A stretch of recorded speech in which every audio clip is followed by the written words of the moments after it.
Hello everyone, welcome back to another short video from myself, Jonathan Burton. I was just messaging with a friend of mine, and it's something that I have thought about for a long time. And that question is, why is porn free? I mean, what on earth? Where has this sexuality come from? This kind of this thing we know as pornography in the modern age. And in the olden age, these Victorian playing cards with naked ladies in their lace knickers and lace lingerie. But now we have deeply,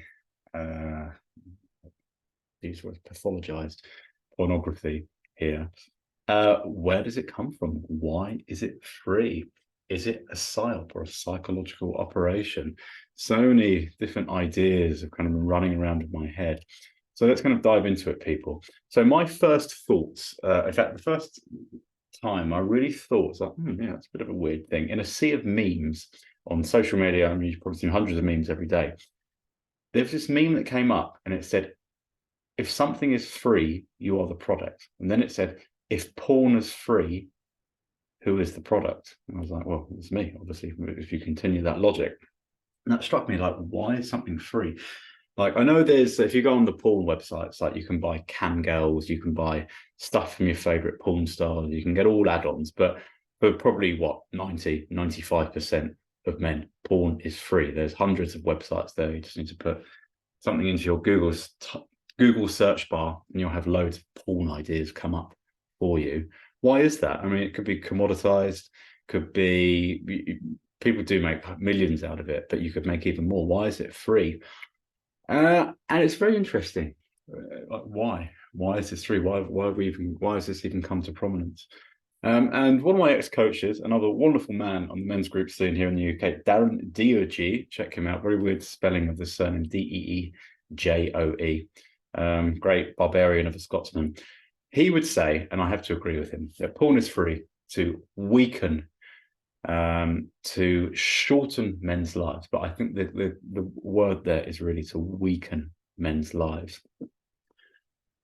And it falls back to and I think a lot of people in the men's work scene here in the UK and in America and in the world, I should imagine, that men are a force for good. Masculinity is a force for good. If you have strong men working together, that is fucking powerful. That is a force for change. These strong men can make positive, strong changes in society. But you might ask, where are these strong men? Are they our political leaders? Like, who do I think? Rishi Sunak. Like, I mean, he looks all right. He's a smiley guy, but like Justin Trudeau in Canada, fucking hell, God, like, I can't even remember who is the American president. God, that's absolutely awful. Joe. Oh my God. Yeah, sorry, I'm really, really out of the political scene here in the UK. Wow, I might have to edit that out. No, I won't. Actually, that's quite funny. God. I mean, where are these strong men? Joe Biden, my God, Joe Biden, my God, where's my memory gone?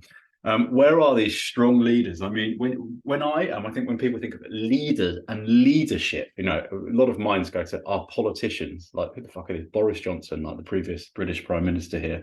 He was as mad as anything. God, he had 6 kids. He couldn't even say publicly how many kids he has. He had all sorts of affairs. I think, was sacked from his newspaper job as a journalist about 30 years ago from compulsive lying and making up quotes. What kind of leadership is that? What kind of integrity is that? I would say fucking nothing. Like, what a weird person to have as leading, you know, one of the primary industrial nations in the world, i.e. the United Kingdom. Which brings us back to my little vitriolic rant here, guys. I mean, strong men create great futures. Weak men create poor futures. And getting back to it, when men masturbate, they become weaker. It is my postulation. I would say I'm objectively, if I do say so myself, would be in the right here. That when men masturbate, when they ejaculate, they become weaker versions of themselves. You could use all sorts of derogative names: soy man, beta male, gamma male, less than male. I don't like to use those derogatory terms. It's just, I think men become weaker, and it's only really become apparent in the last 18 months or 2 years since doing the semen retention thing that when I ejaculate, I become a weaker man. And that weakness manifests in physicality, just as feeling a bit like oh, just a bit tired. Do I want to do that? Do I want to make a video? Do I want to do that admin? Oh, I can't be bothered. So fucking lazy. That's one of the manifestations I think most men come to. Anxiety. It's like after rejection, maybe like one or two. So speaking to someone in the shop, I don't know, or speaking to friends, speaking to a new woman, speaking to a friend of a friend. I was always a bit on my edge. Like I'm generally, I tend towards anxiety as a call it a mental illness. That's, you know, I tend to move in that direction. Anxiety and sensitivity. I'm a sensitive man out there. How else does kind of weakness after orgasm manifest? I think it's just listlessness. It's kind of like lack of that, that power, that real like that feeling of having that ballast, that strength in your genital groin area, your sacral area, your second chakra area, if you want to use Hindi mythologies, yoga mythologies. And it's really incredible. And thus, let's get back to the point of the video. So let's say you have 100 men, they're looking at porn. Oh, it's really sexy. Yeah, yeah, yeah. Really amazing. Like having a wank. Like, great. And they come, oh, great. Okay. How many times is that going to be repeated? Like 10, 100, 1,000? Like, when do boys start wanking? 12 or 13, 11 sometimes, 14, 15? Like, imagine they get to like 30 or 40. How many times do they watch porn? Like, how many days are there? Like in a year, 365. Let's be conservative and say you watch porn a third of those days. Let's call it 100 days. 100 times 20 years, 100 days times 20 years. That's a lot of days, a lot of time watching porn. And for some boys, it might be 2, 3, 4 times a day. That's really insane. Imagine how addicted a boy could get to porn like that. Of men, and I have many people become addicted to porn like that because it's free, because it's nice, because it's titillation, because it's easy. But over time, it's just proves and causes weak men. This weakness in men is kind of saturated, satiated in maybe the least productive way. And porn is everywhere, it's prevalent.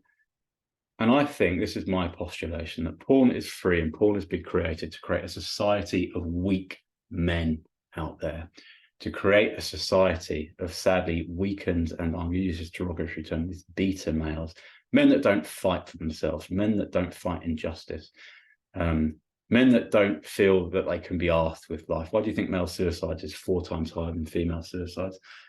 Men that don't feel they have purpose, men that don't feel in control of their lives. There is a lot to unpack here, and certainly more than a 10 or 15-minute video can do. So that's some of the ideas while I feel porn is free, why porn is so prevalent in society. It's nice. I mean, men are visually stimulated. There you go, put on a website, there's millions and millions of videos and pictures that will visually stimulate a man. And over time, I know I've spoken about this in previous videos, like sex is beautiful, connected love act. It is the ultimate bond between the masculine and the feminine, the sun and the moon, the yin and the yang, the day and the night and the day. It's these two coming together to form unison. That is the act, the sacred act. That is where sex should be consummated, to use that word. But it's not. I mean, yeah, we have tensions and pressures, and maybe we need to kind of let off some steam. But I think, and I reiterate this point from previous videos, we live in an upside down, topsy-turvy, sexually deviant, upside down world where yes is no, no is yes, 2 + 2 = 5.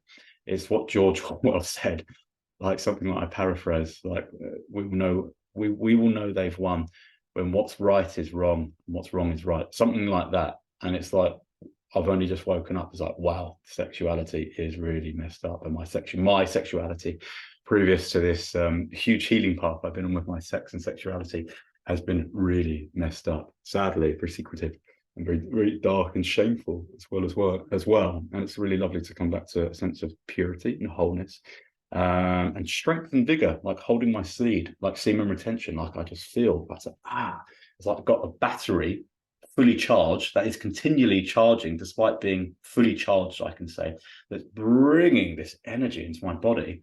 And it's like, God, what on earth can I do with this energy? I could do videos like this. I can go to the gym and lift weights. I can go and drive my car and go on an adventure. I can do spiritual stuff. I can do asana, meditation, prayer. I can have wonderful relationships. It's just fueling me. It's just the engine. It is the oil, the fuel, I should say, that's fueling a lot more positivity in my life, a lot more fun, a lot more playfulness and creativity. And everything about there and everything about my life is kind of just expanding now. And after kind of what is, I must say, a rather depressive or downward spiral or thinking period, as I like to refer it to, a reflective period, is now really spiraling up into something a lot more fun and exciting. So, man, that is just my short thoughts on why porn is free. If this resonated with you, click subscribe. Drop me a DM on Instagram, Jonathan Burton _healing, or drop a comment underneath here. Really interested to hear your thoughts. Maybe I'm just some stark raving loony and I know fuck all. Please critique me if you want to. I would love to hear your critiques, really. And just before I finish, I actually heard two lovely critiques that kind of playing devil's advocate with my own argument. I was in a men's circle once. There's a really lovely guy there. It was at a retreat. And he goes, we were talking, oh, porn's really bad. You know, it's so horrible. Just like I've done. And this guy steps up and goes, there is a point. It can be quite joyful. And I thought, yeah, maybe. And there's another. I've been with another man in a man's circle, and he had a little bit of a rocky road with his mental health, should we say? And he said, like, I am deeply appreciative of porn. Like, it helps me connect with the other or see the other when he is unable to due to challenges with heart and head, to be able to meet women in the way he'd like to meet women, which is another whole tangent I can go on, is the masculine and feminine polarity. But I shall not. So people, I shall leave it there. I did not plan to do this video, but it just popped into my head after messaging a friend this morning. So be well. I love you all. Thank you for watching. Stay tuned. Lots more mad, silly, crazy, exciting, boring videos to come. Bye.